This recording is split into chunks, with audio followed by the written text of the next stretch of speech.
He is the guy behind Secret Devil Tuning, Merican Canjo. He's a chef, he's a father, and he's an all-around good guy. That's why I picked him for my very first podcast. So, Stephen, welcome to the podcast. Hey, thanks for having me.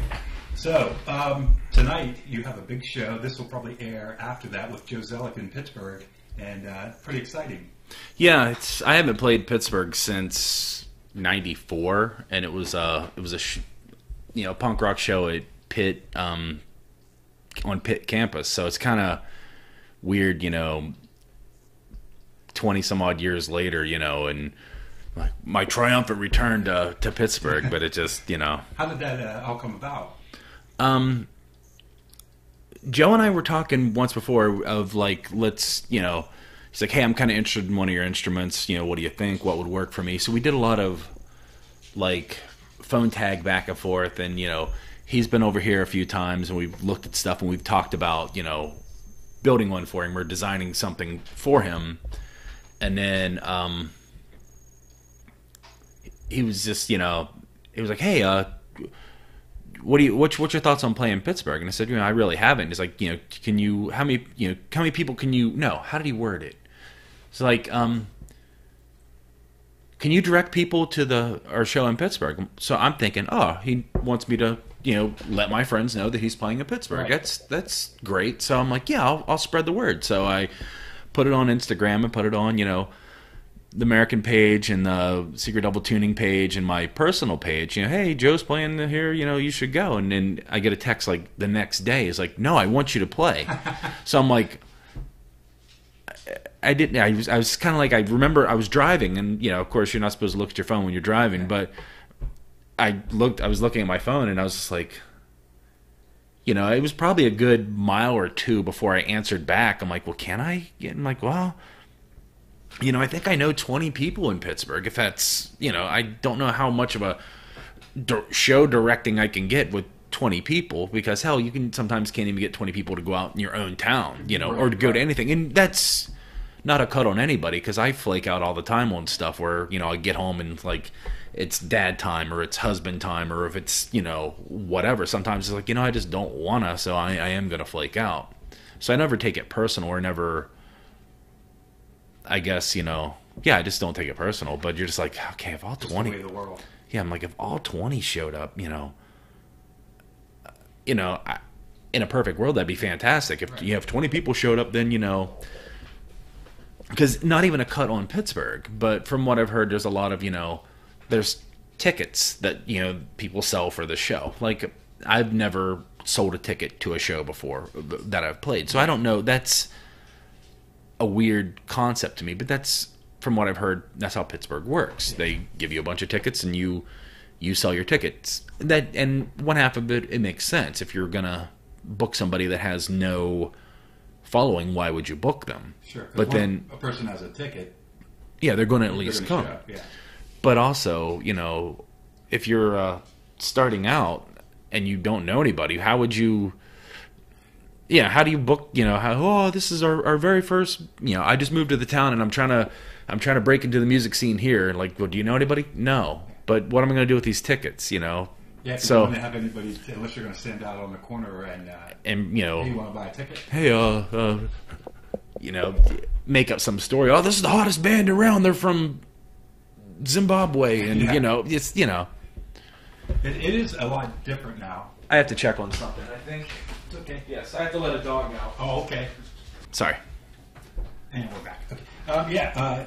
Well, both you and I, I think probably in the 90s, we both had a round with the punk rock and independent music, and things have changed a lot since then. I remember you go to Kinko's and print out a flyer that you made from pages that you cut out of a magazine, pictures and words, and paste them up everywhere, and most of the shows were word of mouth before the internet. And I remember my one band, we had a website, and it was like one of the, I'm not saying it was one of the first websites, but this was 97, 98, so not too many people had websites, and you really didn't know what to put on it. There was a couple band photos and stuff like that, and there was a way to do there wasn't like a Bandcamp where you could just, your music would play. It would, and YouTube wasn't around yet, so you couldn't even make videos. You could make videos, but how do you? Yeah, on a VHS. Yeah, put that up. Yeah, and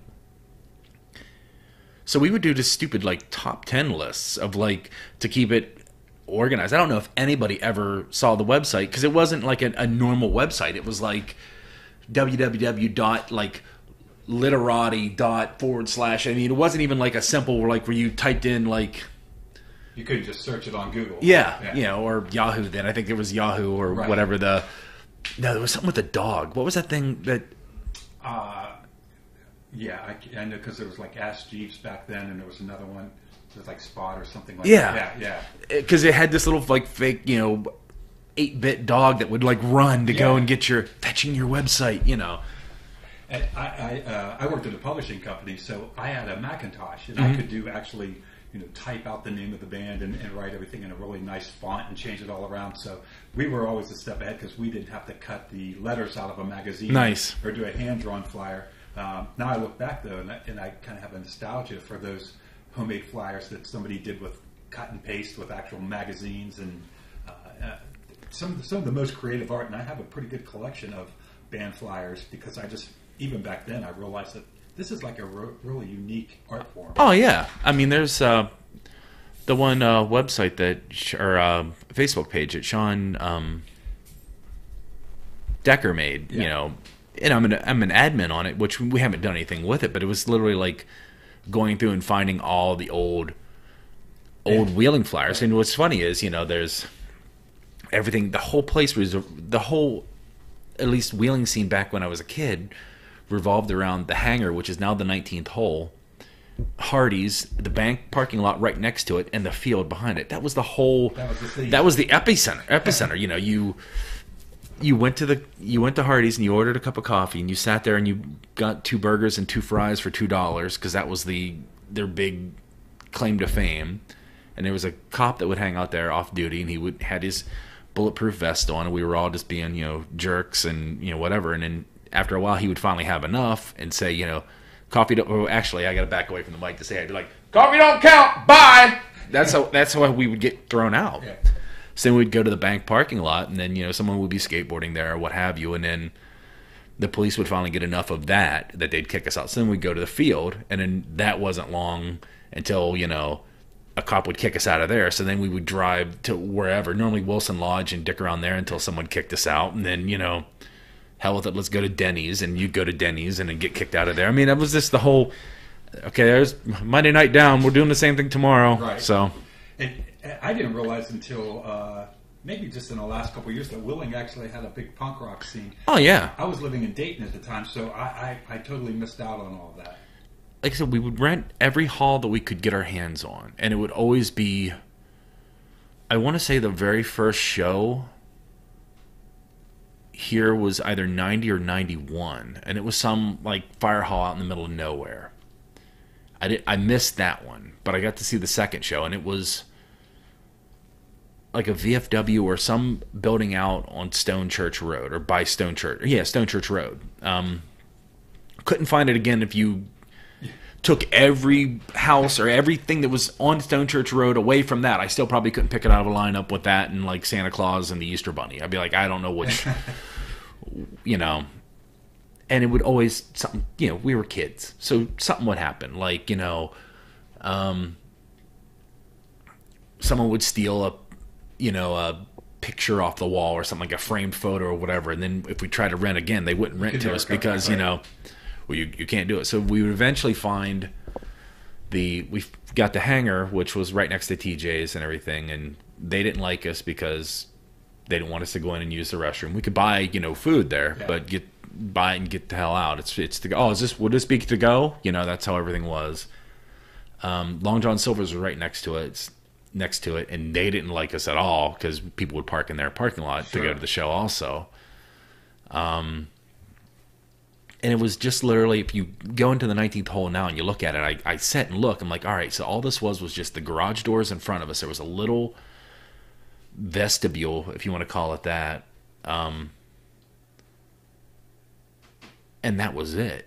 There was nothing else in the room. There was like a bare toilet with like a cardboard wall around it. Literally, it was like a little bit of framing, and it was nailed cardboard on it. That was a garage. Yeah, it was an old. It used to be a pizza place when I was a kid. I barely remember it being a pizza place, but it was. We would rent that, and then we would go to Jesuit and borrow their stages because somebody in the scene's dad was a professor there, so he knew who to talk to and stuff like that. We'd rent a sound guy, and then get whatever local bands we can get. And we always try to get someone from out of town. So there would be, Lincoln came from Morgantown a few times, and then offshoots of the Lincoln bands. And then you would have this band called Stand Up. I think they were from York or somewhere in Ohio, or not Ohio, but Pennsylvania. Like, they would come down. And 108 played, they were from New York. Strong Intention played, they were from Cumberland, Maryland. And, so it was, there was a fair amount of shows would happen there. We'd get some bands would come down from Pittsburgh from time to time. And it was, we barely made enough to, just to pay everything. Because, the building itself was $300 for a night. The dude, He was making that guy saw us coming, and it was like, well, this is what we do, So you're making flyers and running around the mall, handing them out to everybody, and basically putting them everywhere. And with that, one of the guy's dads worked at Wheeling Hospital. No, worked at OV. So we would sneak into OV and make copies on OV's copying machines. Yeah. I could pretty much find where that is if it's still in the same spot. So we would literally sneak in, make 2 reams worth of copies, and then get the hell out of there. And it was like you were saying, cutting out stuff and hand drawing stuff, and that's how you get the word out back then. Oh yeah, the last flyer I made was for the show I played at the brewery, and I'm a caveman when it comes to technology. I know how to do things on, I knew what I have to do, how to do it for work, and I know, basically if it's not on a phone or a tablet, I really can't do it. And if it's anything like, oh, can you draw this? I'm like, no, I could draw it on a piece of paper, but, I can't do it with my finger. It just doesn't work. So, could I draw a picture of it and take a picture of it and then, send it to you that way? That's how I got both of my buttons were done that way, and nice. I just got a sticker done that way, and it was just, I think that gives it kind of a certain appeal. Well, just find a way or make one. That's my whole philosophy on most things. Yeah. But, I had to hand draw it, and it's like, all right, how do I get this on? I'm like, oh, dummy, take a freaking picture of it, and then upload it. And, there's other people that I know that make these elaborate, memes and stuff like that, and I'm like, yeah, I can't. She's going to jump over here. Hello. Hello, welcome to the podcast, Kitty Cat. What's going on there, Charlie? When I was lucky when I moved to Dayton. That's when I really started playing in the bands, and it was already a very thriving music scene. And I went to a Dayton Hardcore Fest there once. Yeah, it was great because I didn't know anything about that. In college, of course, all college towns have a pretty good scene. But we went to these underground shows behind the Cargill plant. It smelled terrible from the processing corn all day. I saw Fugazi in an electrician's union hall. Nice. And then there was a band or a bar called the Canal Street Tavern, and they would have shows on Tuesday, Wednesday, Thursday, Friday, Saturday, and Sunday night. And so they always had to fill the schedule. So if you were terrible, you could at least get a Tuesday night show. Nice. Which made it worthwhile to put a band together. If you and then the goal was to work up to the weekends. And, Stop it. And the ultimate goal was if RC Mob would come in from Columbus, or they'd get a national touring band that would come through and open up for them. And were you there when Brainiac was there? I was there. I saw Nice. Brainiac's very first show. Awesome. I was sitting right in front of Michelle, and I was like, this chick is amazing. And I was there with the band that I just started with my buddies, and they're like, hey, you're going to go see Brainiac. They're going to be really good. And I said, this is a whole new world now. They were so much different than what everybody else was doing. And Timmy Taylor was like Prince, the punk rock Prince. He was the most incredible person on stage, and then you would see him off stage and go, hello, how are you? Well, it's the same way with Ian Svenonius from like Nation Ulysses and the makeup. I mean, when Nation Ulysses broke up and they started the makeup, he sounded like Prince. That's the very first time we went to a show in Washington at, it was the Black Cat, but it was on Christmas Day, and it was a makeup show. I'm like, well, let's go. I mean, let's go. Yeah. And I'd never seen a live crowd walk. Like, if you ever go to a show in Washington, D.C., especially in that era, nobody moved. Everyone was so conditioned by Fugazi's no slamming around, so you just stood there. Your head would bob, and your knees would, you'd kind of move a little bit, but you didn't want to move too much because it didn't want to be misconstrued that you were slamming, and, you might, that you don't do that here. So, like, he was telling everybody to put their hands up. And he's on the stage, and he's got the mic in his hand, and everybody's hands are up in the air, and he steps out onto these hands, and then he's walking across everybody holding him up, like hands. Like, I couldn't imagine, and he was in, like, freaking platform shoes. I mean, it was, like, freaking crazy. I was just, like, remember watching it, just, like, my jaw hit the floor. Just, like, my hands were up, but he didn't come our way, but you're just like, what the? It was just phenomenal. I wanted to ask you, for sure, make sure we covered, was building your own instruments. How did that, where did you get the idea for that? What motivated you to do that? When I was growing up, I grew up in St. Mary's, West Virginia, downstate from Wheeling. It's about 57 miles away. It really, there's nothing there. Like, there was an oil refinery. It's kind of a cute little town. I'll just leave it there. I don't want to bash it because then St. Mary's people get all uppity. So, yes, it's so cute that the train track runs right through the middle of Main Street. And when the train comes, you have to pull out of the way. It's very much Mayberry. We'll just call it that. Well, the neighborhood I lived in, there was a guy at the end of the street. The total polar opposite end of my street.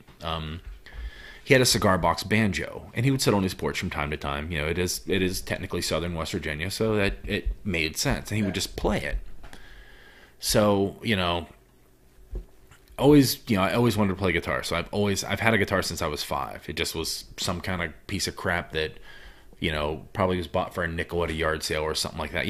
I drug that thing around forever. But anywho, that I'd seen it, so that was kind of neat. Well, I was, many years later, about 10 years ago, actually, 11 years ago, my mother was dying of pancreatic cancer, and I was working as a chef, and I needed something. I just was, like, getting burnt out on the job, freaking out because, I'm an only child to a single parent. Yeah. So you go from being an only child to now an orphan. Now, granted, I was in my 30s, but still, that was just, so I needed something. Yeah. I needed something that wasn't work, it wasn't home, and like being a husband or being a father or anything. I just needed something. So I was walking to work, because at the time I lived on the island, and I was a chef at Wheeling Island, and I started thinking about, the cigar box banjo. So I was like, well, that's,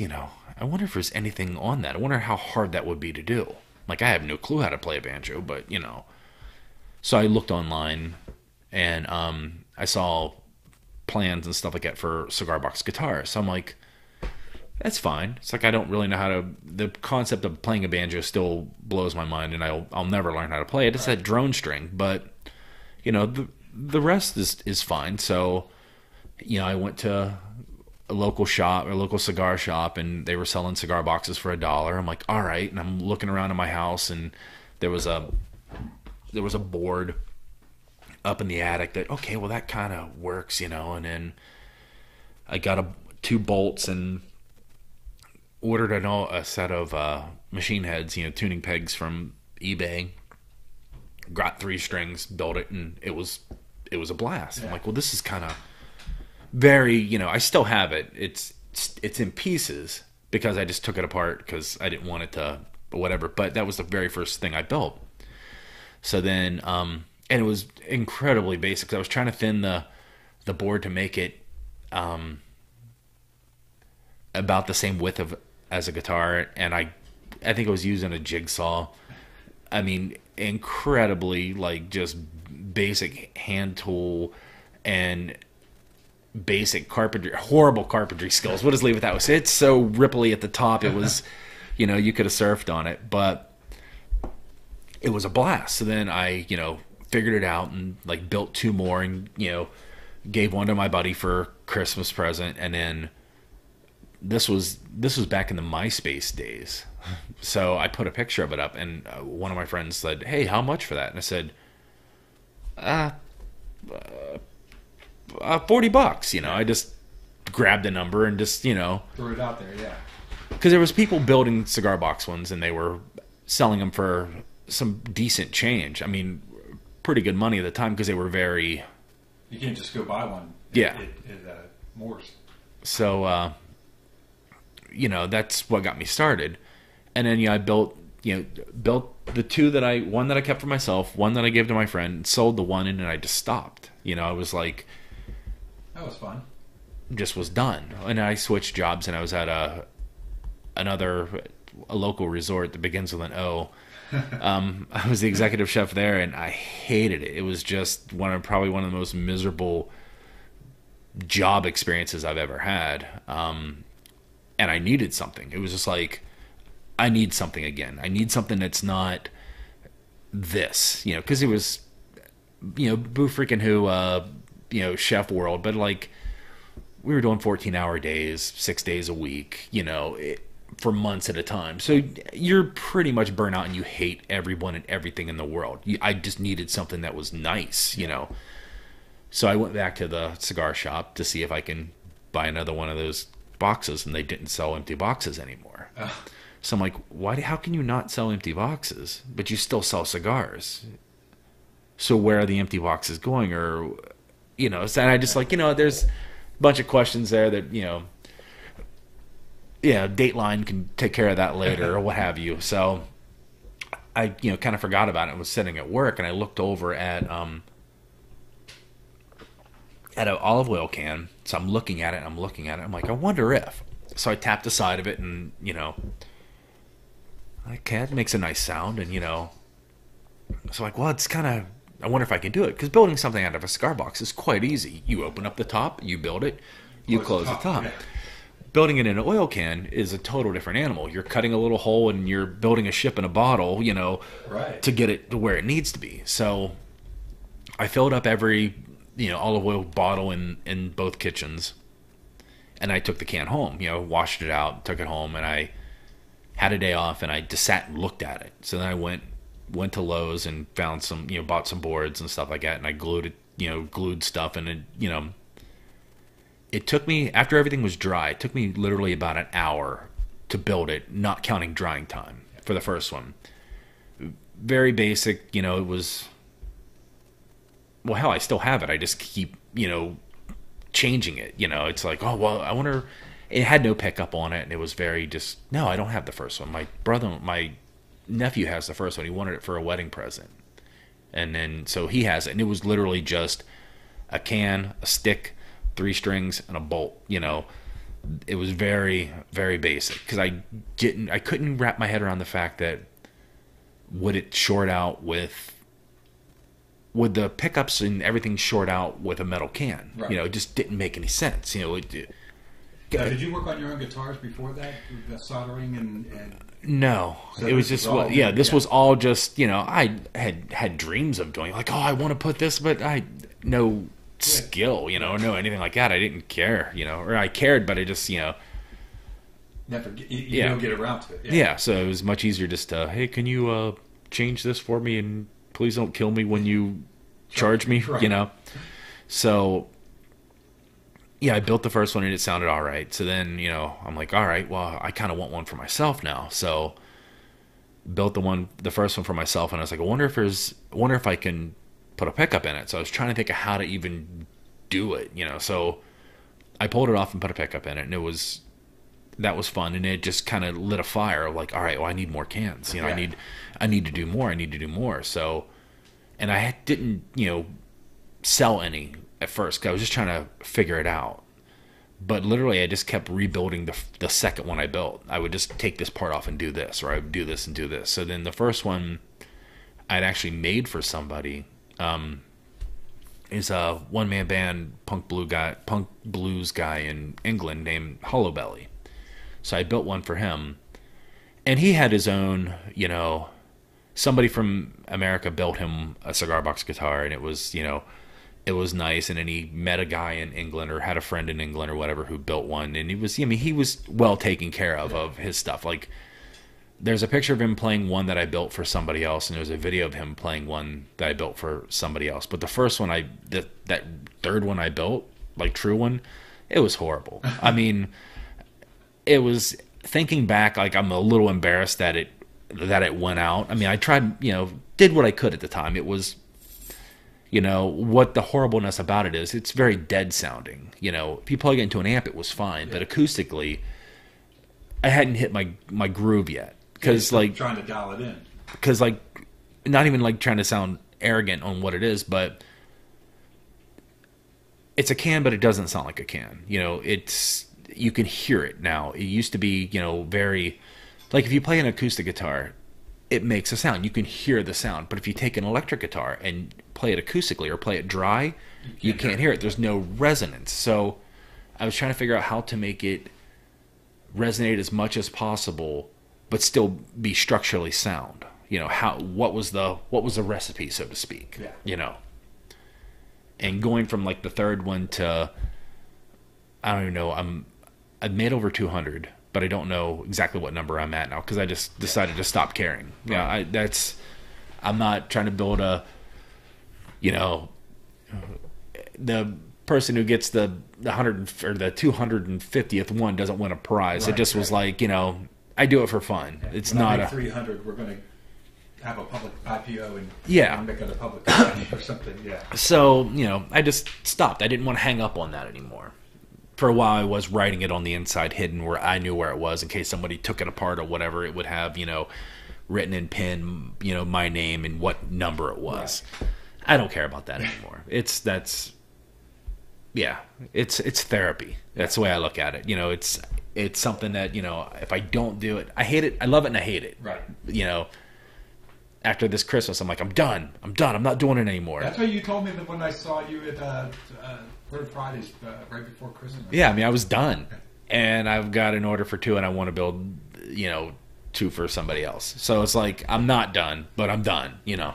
There is something relaxing about a project like that where you're by yourself and you're just working on something and trying to figure it out. And even if it's something that you've done a bunch of times before, there's something kind of soothing about it. And then especially with the Canjos, when you get done, you have this really cool instrument and the satisfaction that you made it. I hate them that they leave. When I'm having a hard time boxing it up, I know I did a good job. Yeah. And it's, you know, each one's different. So it's not like, you know, the can sizes are different. You know, even if I'm planing a board or whatever, I don't, you know, I have templates, but they're not really templates. It's just kind of like, you know, okay, they're mental templates. I don't set it down and go, okay, well, here's what I do. Everything's almost freehand. I'm very Amish anymore because I'm scared to death of a table saw. So I had one for a month and I gave it to my father-in-law. You know, They are scared. Oh, scared to death of them. I had a what are they called? Belt saw or whatever it's called. You know what I'm talking about. bandsaw. Thank you. I was gonna say it's got 2 wheels. You know, I had one of those that somebody had given me, and it was very nice. And my father-in-law had one, and he bought. They were both. Mine was a Craftsman. His was a Craftsman, and he builds like. He makes like fishing rod holders and like wind chimes and whatnot. He's also 83. Yeah. So his motor blew up, and he comes from the old school of, well, when something dies and it says Craftsman on it, you just go to Sears and pick up a new one. Right. Well, that's not how Sears is anymore. Yeah. You know, it's not. So to keep him from doing that, because I didn't want him to go out, hobbling out there and get all uppity about it. So I'm like, well, Pop, I'm not using mine. I used mine. Yeah. I just was like, I don't want to let him have it. Yeah, just help the old man out. Yeah. So I'm like, I'll get it over there to him. So I drug it over there, and so now I have a drill press that I don't use. It's just there. I basically use like Japanese pole saws, chisels, and I use the belt sander from time to time. Yeah. Most of the time I use the belt sander just for finishing or roughing up out something. The rest of it's all like by hand, right? Yeah. I kind of wished I didn't, but I enjoyed the silence. I don't want to hear right. So I'm in the process of trying to do a hardwood floor and build an island for my kitchen, and right now I got a big stack of rough cut lumber drying in my kitchen. Nice. And there is something about working with wood that's just it's so relaxing. Yeah. The sound or the smell of it. I have a planer out there that I use. Right on. I use every once in a while, but when I do use it, I try to use. I've been trying to use pallets a lot. I have a bunch of pallets. I have a pallet breaker. I'll do. Well, yeah. I'll have to borrow that too. Right on. It's I'm sitting there trying to find the perfect one, but they're either some of them are pine. I'm always looking for oak. I can recognize oak a mile away because that's what I normally try to build with. So then, you get all these things. I'm like, all right, so you're cleaning up all these boards. I'm like, okay, there's no cracks in this one, and is it semi-straight? And okay, how much am I going to have to plane off this to use it? And, it just, I started making it a game with myself of like, how much recycled can I do this? And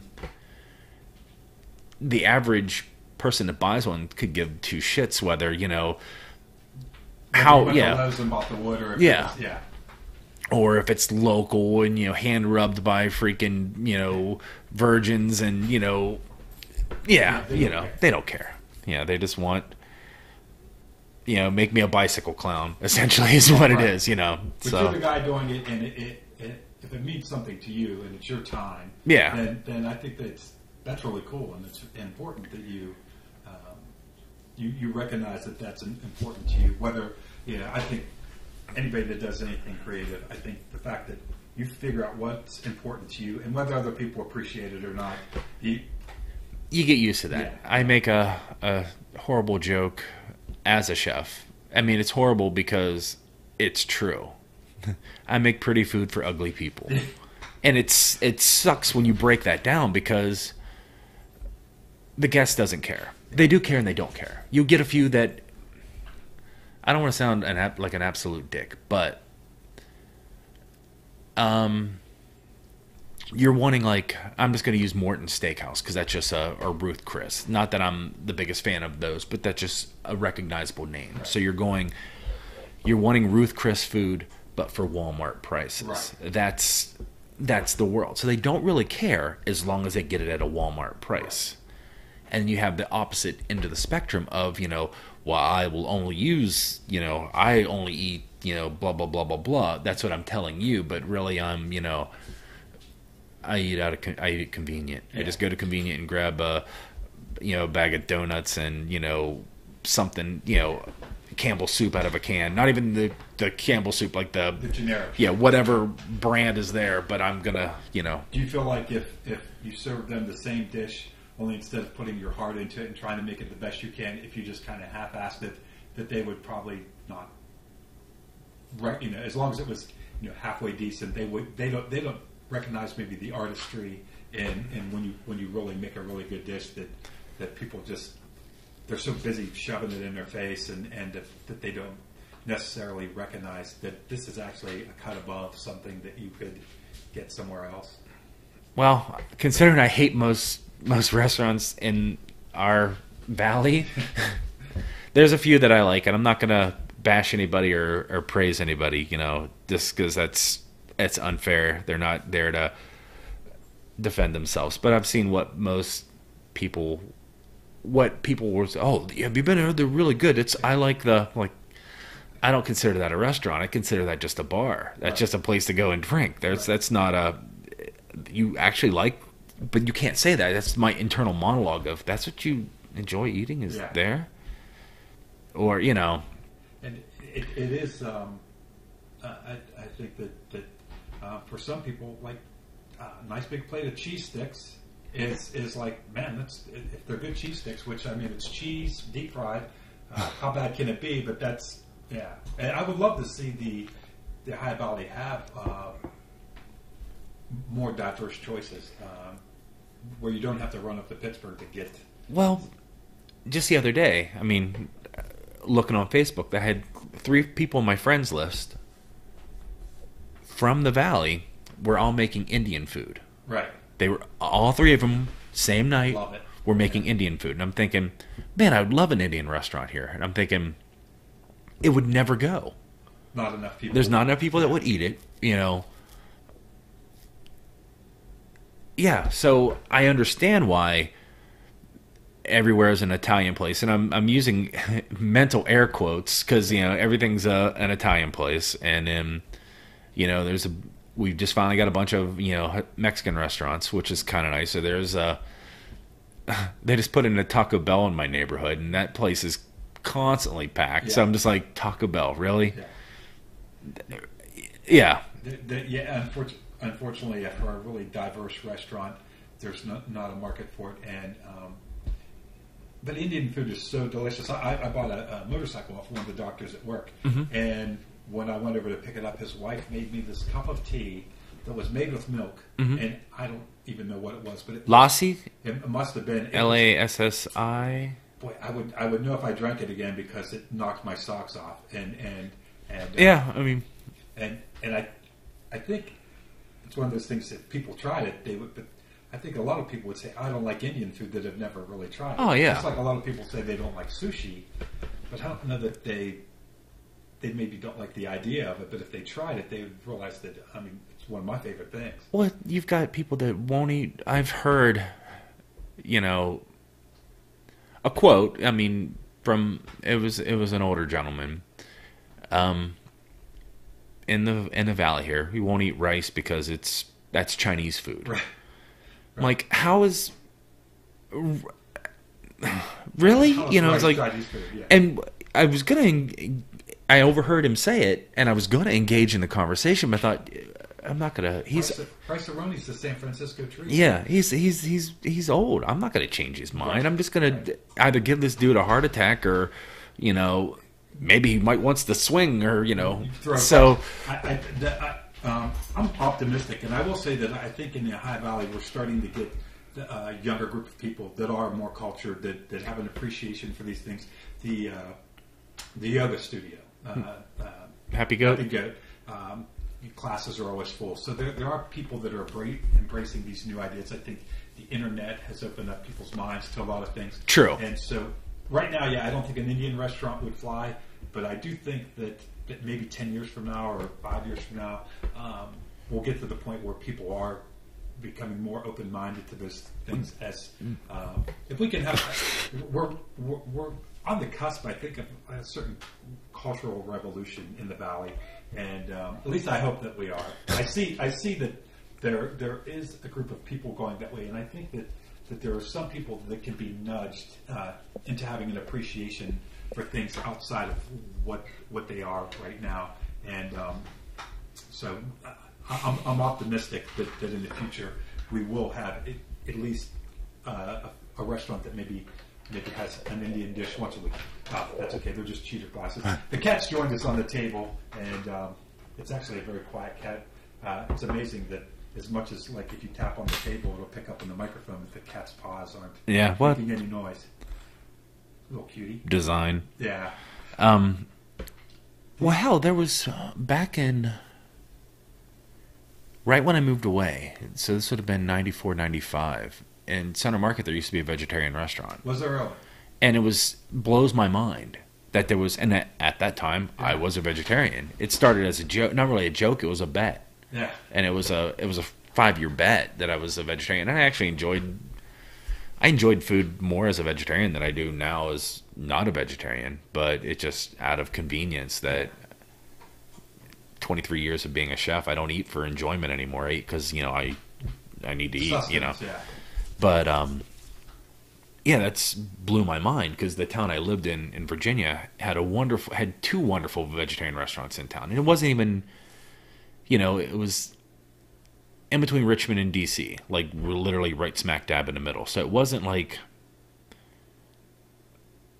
Southern Virginia didn't claim it because we were too far north, and Northern Virginia didn't claim it because it was too far south, if that makes any sense. Right. So it was a dacoit. It was a ghost. It was a place with no home, That's what it was. So 90%, well, not 90%, a fair amount of the population were all either from Northern Virginia or DC area, Southern Maryland.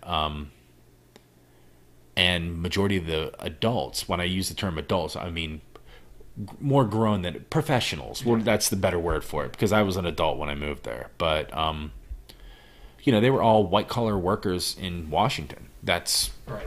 What they did. They just lived farther south in the suburbs because it was cheap there. Now it's no longer cheap. Right. It's kind of...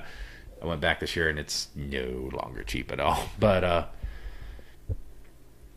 so, there was not an Indian restaurant. There was a Thai restaurant, which was fantastic.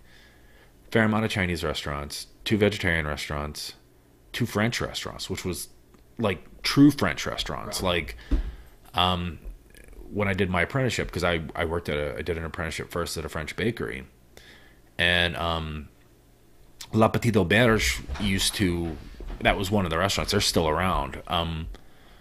Auberge ordered phenomenal amounts of like bread, and all of their desserts came from us and all that stuff. It was a true, it was a French restaurant, like typical old, like ridiculously old school. Because my boss was obviously from France. He's like 2 years older than I was, and didn't speak English. I didn't speak French. Wow. So it was a lot of grunting and pointing and looking at our little books. And his aunt and uncle had sold the bakery to an American, and he didn't speak French. So it was an experience, but it was kind of fun because that's kind of why I stayed. I'm like, I have no clue what he's saying to me. We're both looking at our books. We're both pointing and screaming at each other to try to get, And then my English was horrible because I'm teaching him English and he's teaching me broken French. So, if I was to say, hey, can you put that over there? That's how I would say that. Hey, would you mind grabbing that and putting it over there? But it would be, can you put this one over there? Because he would say putch, not putch. So you would pick up that, and just horrible things in French that he would teach me. I would teach him the American version, the equivalent. I mean, it was just hilarious. But it sounds much better to say, you guys kind of developed your own shorthand. Oh yeah, toute sans pipe salop is, sounds much better than, can I have some oral pleasure? That just. Now, when you were living in DC, the DC area, did you play music? Oh yeah, that's the whole reason why we moved. Oh, to play music. Yeah, it was like I went to college for a semester, and it was like the singer and guitarist of the band that's where he was going to college. So it's like, let's keep the band together, let's go. So as soon as the drummer graduated high school, we moved. Wow. I mean, it was like. Were these all guys from around? Oh yeah. Here, or we were all from here. Oh, okay. And that was the closest to DC. The whole game plan was either get on DeSoto Records or on Discord. That was was it. I mean, if we could have been any more of a DC ripoff band, it would have been insane. I mean, that's what we tried. And, to the point of demo after demo sent, and then the one guitarist would just write letters all the time. Like, he wrote a letter to Kim Coletta from Jawbox because her and Bill Barbeau, they ran Discord record or DeSoto Records. Like we went and had matchbooks made of our names on it, right, or with the band name on it. So ripped out all the matches and write "You Shouldn't Smoke" and would send it, or send a sticker. Like it was just constant,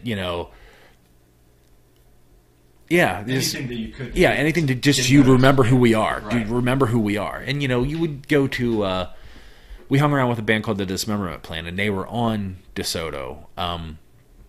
So we would go to a party at one of the members of the Plan's house, and there would be someone from like Jawbox there. So you're that close. There's my hero. I'm gonna go talk to Jay. I'm gonna go.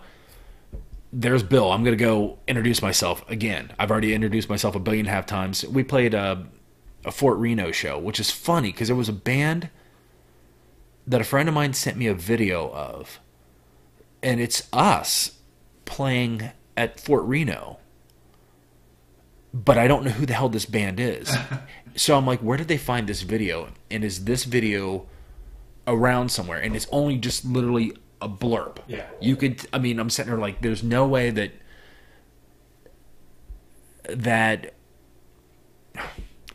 4 guys are all wearing white, white-ish shirts, and like 2 guys are in black jeans and one's in white jeans, or one's in regular blue jeans. And it was a real quick enough where you can like, oh my God, that's, You can make it out. You can make out that that's a white Telecaster, that's a gold Telecaster.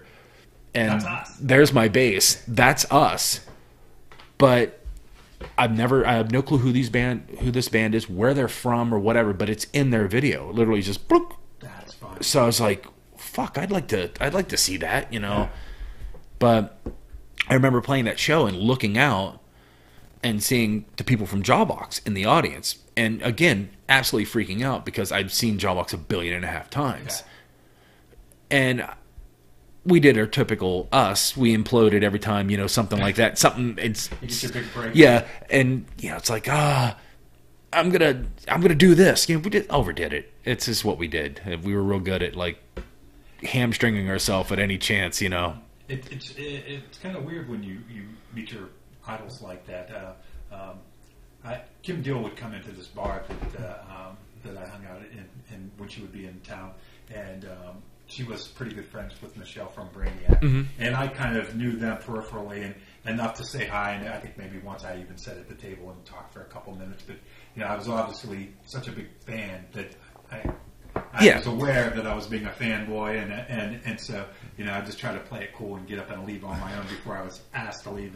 And the first time I saw Guided by Voices, I had no idea who they were, and I thought that they were awful because they were playing a birthday party in like a drinking bar, not in a bar that a band should be playing in. Mm-hmm. And then later on, it was kind of after that I realized how great they were. And first time I'd ever seen Brainiac and Timmy Taylor was on stage, so I never knew him as a person. Yeah. And so I even him, I would be standoffish. And I remember I was at a New Year's party, and he goes, "Hey man, do you know any of these girls here?" And I'm like, "Well, yeah." I said, "But you're Timmy Taylor. You just go up to them and just wave your hand, and they'll start talking to you." And it was kind of neat to find out that even though he was like this dynamite musician and so charismatic on stage, that he was just a regular guy. Oh yeah, And sweet guy. They played in Fredericksburg, and they ended up staying at my friend Keith's house. Like our house was a block away from the college, and it was one of the, like, I'm not gonna say that they can stay at our house because I don't have all my roommates to say, right. Hey, do you guys mind if Brainiac stays? I couldn't get to that because they were like typical band. Hey, does anyone have a place that we can stay tonight? We don't sleep in the van. Trying to survive, yeah. Exactly. So my friend Keith says, yeah, he played in another band in Fredericksburg. So they stayed at Keith's house, and I forgot what I was on. I didn't go and hang out. I was going to, but I think I might have had to work later or something. Who knows what it was. But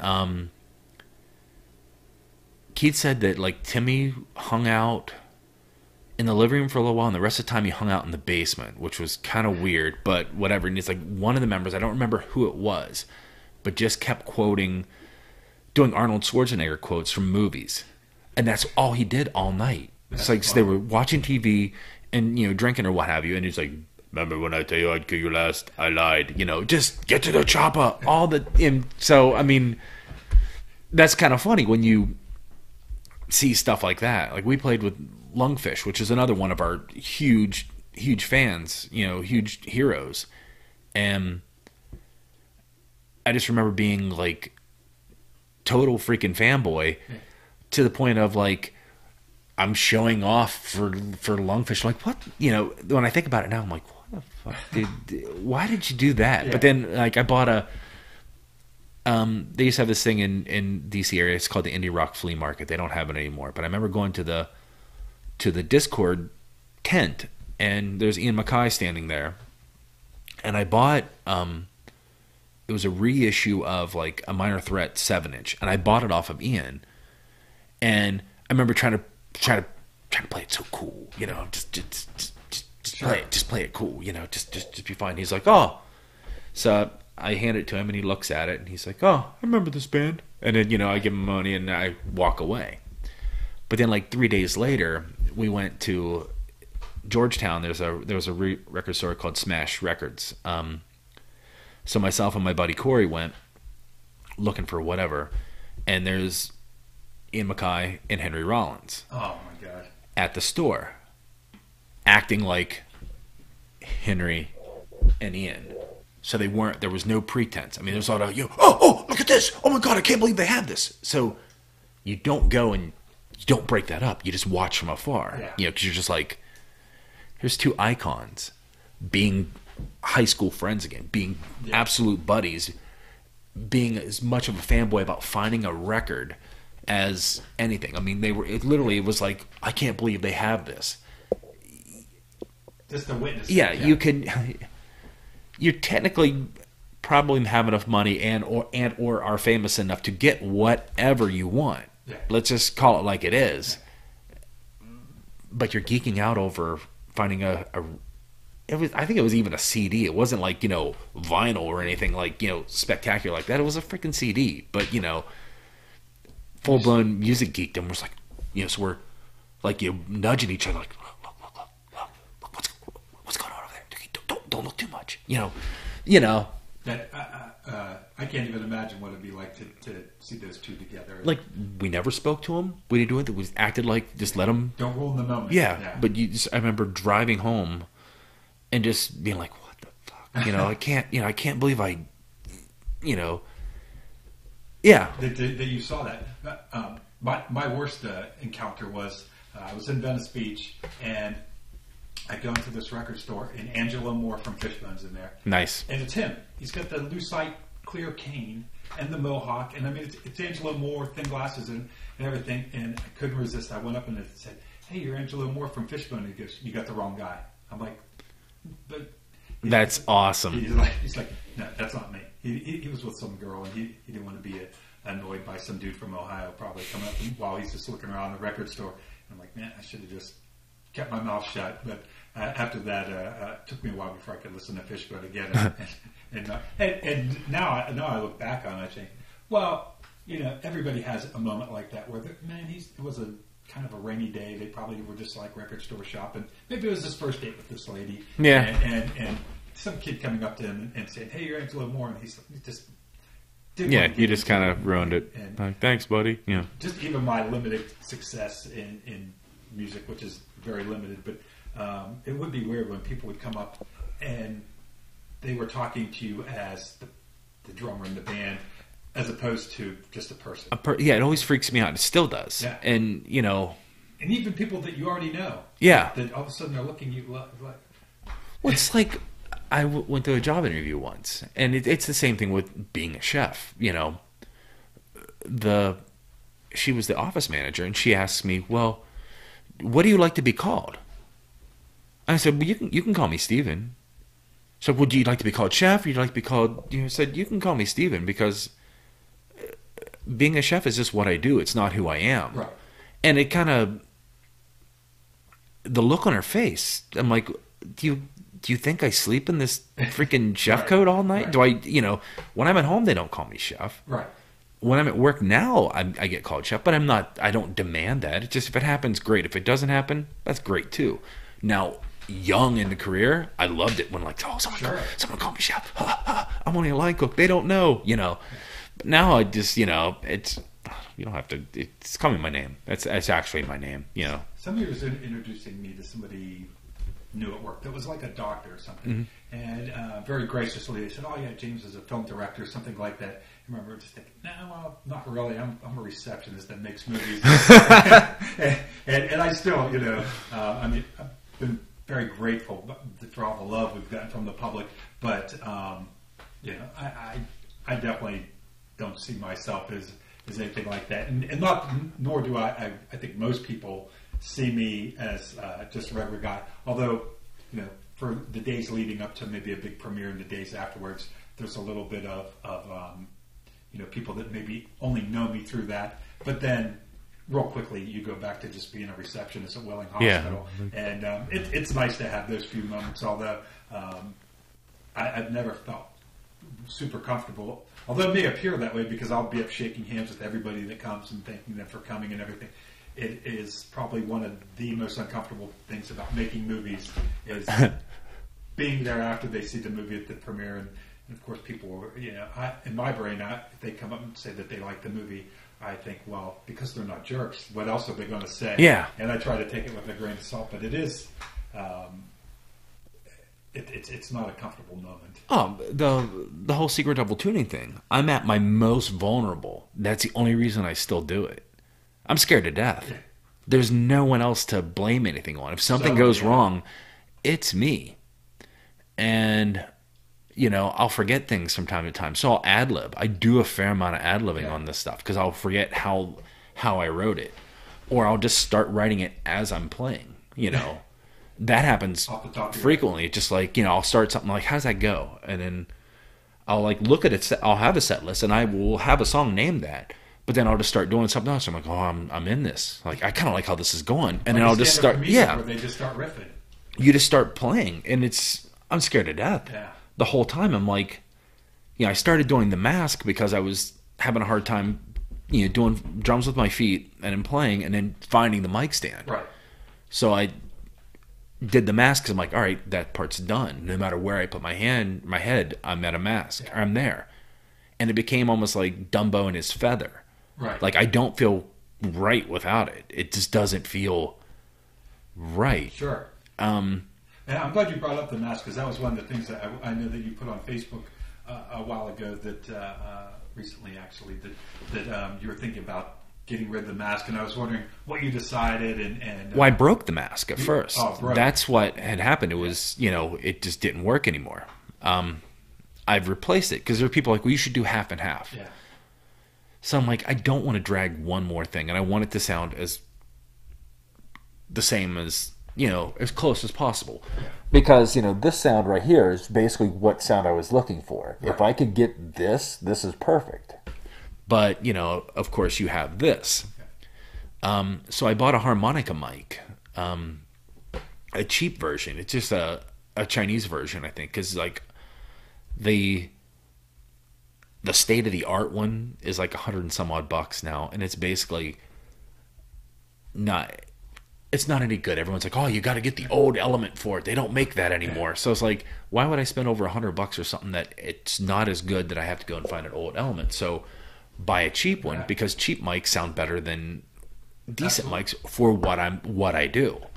So I ended up buying two of them, and I have one that I was able to put inside the mask, so it works now. The mask is it does what it's supposed to do. So I have the other one on a stand, and the show tonight I'm not going to bring both just because I don't want to. I'm nervous enough, and I don't know where I'm going to be parking. Load ins at 5. I mean, it's very, very incredibly structured. And how I feel as being a one-man band person, I want to get my shit set up as quick as possible and tore down as quick as possible. Right. Because a full band, I had drummers that take forever to get their stuff done. And guitarists that take forever to get their stuff done. I just remember just packing my shit up as quickly as possible and getting it off the stage. When it's just you, they expect you to literally, you're done. Yeah. Why are you still here? Grab it and go. Yeah. What's really? Come on. We got to set up everything else. And I'm supposed to play a half hour tonight. I'll probably end up playing 25 minutes, so I have time to get everything off. It gives me 5 minutes to get everything off and put away correctly. I'm hoping not to go over, but how I can. Sometimes I can go 10 minutes and it seems like hours, or other times where I can go. You look at the clock, and you're like half hour's over. Yeah. Well, I used to do that brunch every once in a while, and it would be a 3-hour show. Yeah. And, That's long. it's, especially when it's just you, you're just like, shit, I'm bored now. I don't want to do this anymore. But, what time is it? I can't very well stop it. I've got some more time. Like, I've been playing for 2 hours? Really? Yeah. Like, shit, It is, playing music in front of people is a very addictive thing. Oh, yeah. The very first time I ever played in front of people, I remember thinking, this is the most awful thing I've ever done. Why would anybody want to do this? Why have I been practicing to play in front of people? We played 5 songs, but it was for a benefit. So every band in town was there. It was outdoors, so the sound was terrible. I had long hair, and I let it hang over my face and look to the side and just tried to tune everybody out. And the whole time I'm like, this sucks, this is awful. What am I doing? And then you get off stage and you're like, that was pretty cool. That was fun. Yeah. When can I do that again? Can we do it again tomorrow? And it gets in your blood. So it is funny that we keep going, even though you have butterflies. Oh, I've never been nervous until I started doing it on my own. Well, that was it. You're the only guy, right? So. Yeah. So I mean, never. And I mean, it's very. Not that I had that much confidence. Like, you could just call it stupidity or young, Sure. just being young and dumb. I didn't care when I was, in my teens playing. But, now I'm like, oh, well, okay, please don't mess up. Right. And, if I mess it up, can I at least, salvage enough that's what I'm trying to do? Like, oh, he's such an artist. No, he's not. He's trying to, I'm trying to figure my way out of this, Well, I think what you're doing resonates with people. That last show I saw at Willing Brewing, people were just loving it, and same with the show at the I didn't really show. see. I normally don't pay attention. It's as sad as it is to say. I don't really notice much of anything. I just start playing. Yeah.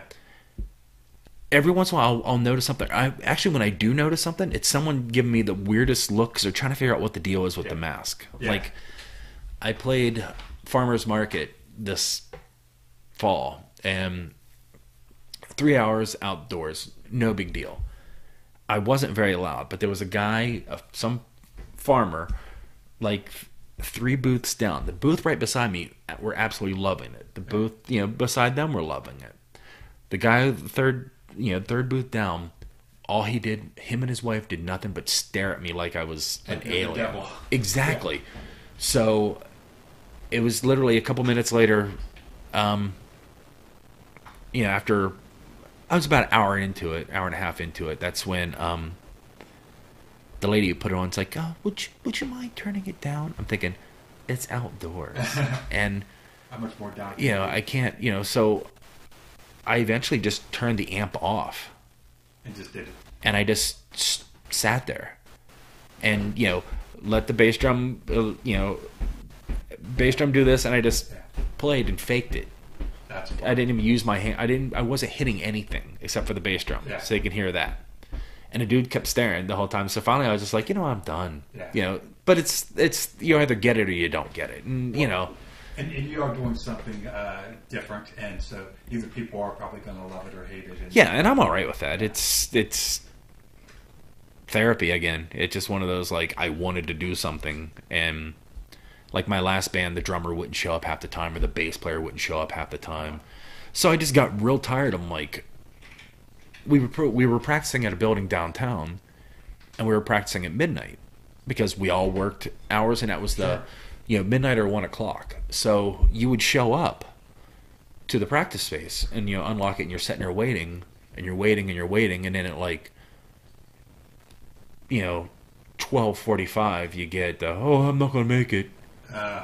Or half of everybody would show up, or nobody would, or so just like, I'm done. I don't want to do this anymore. I don't want to play with anybody, but I do. Yeah. It's that double-edged sword. But it is so much easier to do you can practice when you want to, you can perform when you want to, you can decide what gigs you want to take when you want to, and one of the things before I even started making movies is I thought, man, not only are you going to be working with a lot of people, but every project is going to be different. At least with the band, you kind of get a rhythm with people. Yes. And very reluctantly did I get into movies because of that. And then finally, I just kind of embraced that idea that you're going to be dealing with new people all the time, and it'll be good for me. And it has been, but just being in a band, I always liked the three-piece band because then there was only two other jerks that you had to deal with, and they were like your best friends. But definitely the personality things with being in a band are something that unless you've done it, it's and I can definitely see where at the end of that you go, might be just nice to do something on my own. I mean, it was the band I was in Virginia that we moved here with. We all lived together. We ended up kicking one member out, and it was just bad scene, whatever. Hell, we just finally started speaking again like 2 years ago. But the most passive aggressive group of guys ever. I mean, it was just like every time we turn on, you were going like, well, let's just kick out such and such. I mean, everybody was just, you were on the chopping block all the time. And once it turned south like that, but you never knew it. Yeah. It would be like, all right, well, we're going to kick him out. If he doesn't do this, we're just going to kick him out. And then knowing that, after you realize it, after you've had that conversation about everybody else, you start thinking, they're having that exact same conversation with me about me. So it's like, well, shit, what do I want to do? Maybe I don't give a shit, I'm just keep going, and I would say that the dozen bands I was in, maybe 6 of them that actually performed a lot, not one of them has a good ending story. They all had a very, either I got kicked out or we all just said, F you, we're done, and we all walked away. And sometimes, I know one, we were in the middle of a gig, and the band broke up, and we were playing at a party, and the one dude said, that's it, and he just turned off his, I want to say he turned off the thing, was the bass player, turned off his bass and started loading his car. That was it, we never played again. Well, we went, I still talk to the singer-guitarist, and he, a band that we loved, Drive Like Jehu, was reforming, just doing a reunion tour, and he just sent me a message saying, get here. Yeah. And just told me the date. So I went and looked and see, well, who's playing in Washington. I'm like, holy shit, it's Jehu. I can't wait. Yeah. So we go to the Jehu show, and he and I are there, and our old drummer, who neither one of us speak to anymore, I mean, this has been over 20 years, was there. So I'm like, huh. So we went from a 4-piece to a 3-piece. All 3 of us are here in this room, but none of us, only 2 of us speak. Yeah. And like the week later, the very first guy that we kicked out, he lives back here in Wheeling. We had spoken like a week after that. He and I hung out because I had his number because he was like one of the boys' soccer coaches for a while. So I just texted him and said, hey, do you want to go grab a beer? Yeah. You live in the neighborhood. Let's just go and grab one, So, and it was a good conversation. I mean, it only got weird at the end, and it was about, you guys, we could have made it, Dude, it's over 20 years ago. The ship sailed. None of us made it, but it was just weird that within a week, I had a reunion because I had talked to everybody in that band, but we don't talk. Yeah. Like, we're not, 2 of us are friends, and distance and just time, we're friends, but we're not. I could text him right now, and I might get an answer back in 2 days. Yeah. If I'm lucky, or if at all. Yeah. That's just the way how life is. It's not a cut on either one of us. It just life happens. It just. I'm pretty fortunate that of all the bands that I was in, all the bad feelings and stuff when the band broke up, we've now come to the point where we're all. It's been so long. We're just happy to hear from each other. I went to Dayton, and the guys from Shandor and the Impaler band that I was in, with guys that I was already really good friends with, that we started the band because we were all good friends, and then I ended up getting kicked out. But we had a sort of reunion with our group of friends and the guys from the band. Nice. And everybody, even Jarvis, who doesn't hug anybody, gave me a hug, and it was great. It's good to know that so many years, even the band where the bass player left, he lives in Cincinnati, and we had a reunion. It's probably been 10 years ago now at his house in Cincinnati. Nice. We went down to his basement, hammered out all the old tunes, and I guess that's the nice thing about getting a little bit older is that you can. True.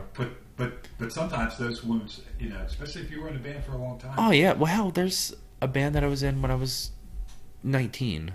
Before I joined the band I moved to Virginia with. We weren't in a band for very long. The drummer, we'd been friends since we were 17. Nice guy. But he will still rehash stuff like that. And we were in a band not very long ago. I want to say like maybe 7 years ago, 8 years ago, maybe 9 years ago. Yeah.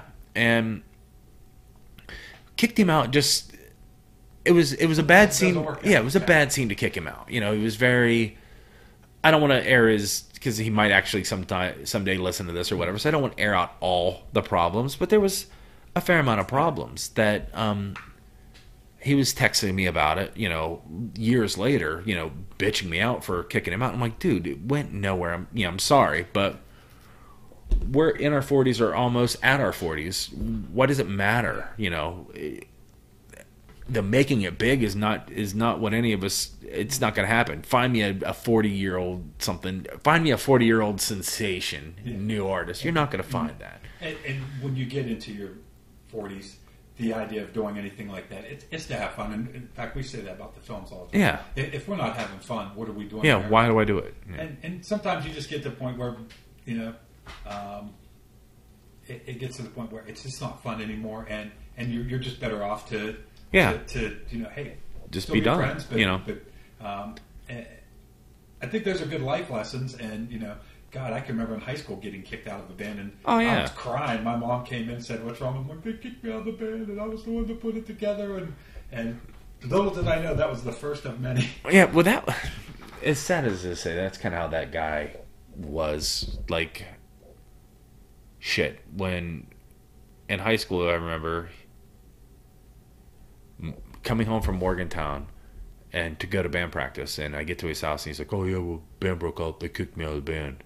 That was then. Yeah. This is we were 20 years later. Yeah. It was the same, still getting kicked out of bands, and it's like that.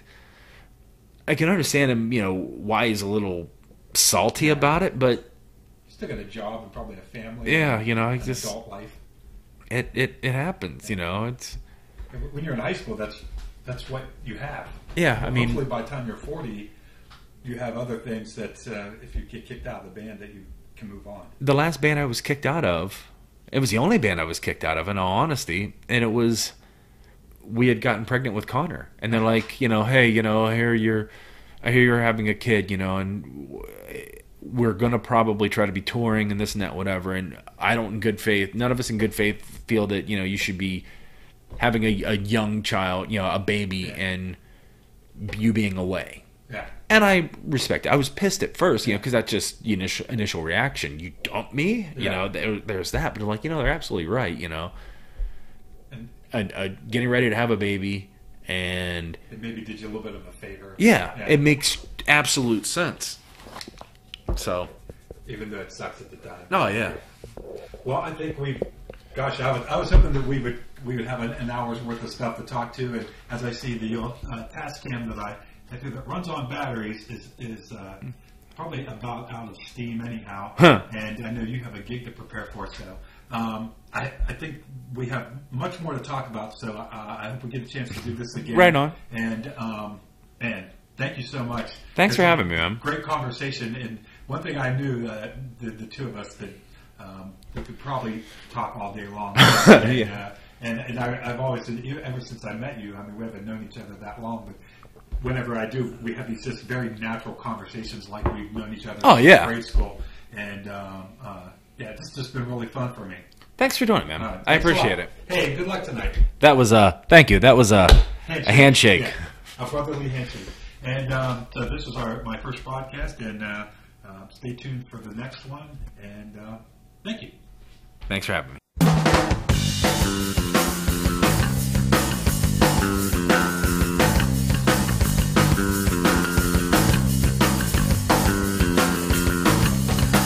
I'm sick with this, I'm sick with this. situation that followed. Lost judgment, my own sweet down to the T24. All the recognize.